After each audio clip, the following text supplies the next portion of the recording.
The reasons why Garchomp's better than Landorus at the moment, a lot of the top teams are running things like Milotic and Bisharp to check Landorus's, and it's not that Garchomp does Landorus's job and Landorus has like better typing for it, because Landorus does have better typing. It doesn't take that hyper voice damage, and it is flying, so it can avoid earthquakes and stuff. There's a lot more team synergy that Landorus can go into. That's definitely true, but uh, you can bring Garchomp versus Milotic and not just auto lose the game for it. Intimidate is not a good thing right now. It's not a good ability to have on your team at the moment. A lot of the times, like, you want to bring this Pokemon because it's typing. Like, if someone were to go, like, oh man, I need to KO this Heatran, but I can't really bring my Landorus as my lead to check it if they have a Milotic in their team preview. You could bring Garchomp and then something to support Garchomp, maybe like a Breloom or something like that can help you check Milotic but really can't finish it off.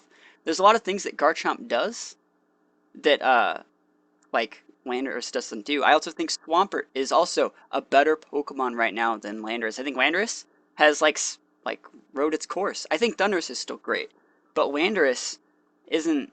It's just not cutting anymore. There's certain teams, if you need a bulky Intimidator that has a wide variety of coverage, I think Landorus is very good, but it's just Landorus isn't doing it.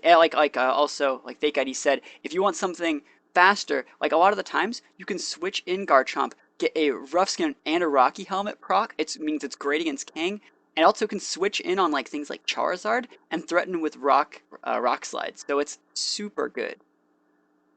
I mean, I actually think that Garchomp is in like 8 times out of 10 right now. Garchomp is much better than Landorus. Also, Garchomp is just inherently like super bulky. If you're just using your Cresselia with Ice Beam or your Gastrodon with Ice Beam, you're actually not going to be able to take out a Garchomp. You have to have some special attack investment. I just think Garchomp's really, really good right now. And also pairing it with a Rocky Helmet makes it so if you switch on a really obvious Fake Out, they're getting chunked like half. And that's something I'm really super hyped for. So that's my little talk about Garchomp. I don't know if you guys agree with me, but I mean, I've topped 2 out of the last 3 events that had like 100 people, and I used Garchomp in all of them. And Garchomp was like the reason why I won all my games. Because you switch in on a Kang Fake Out, and it's over. You win the game. Their Kang's at like half. If they're running the move Double Edge, they're dead. Most of the times they just try to like Sucker Punch and trade with my Garchomp, which is completely fine, because I'm taking their Kangaskhan for a switch in.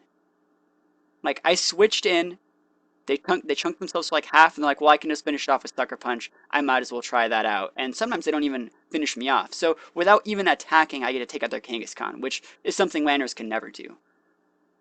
That's another reason why I like Garchomp more. Also, like, Garchomp's just way cooler. I mean, it's obvious which Pokemon's better.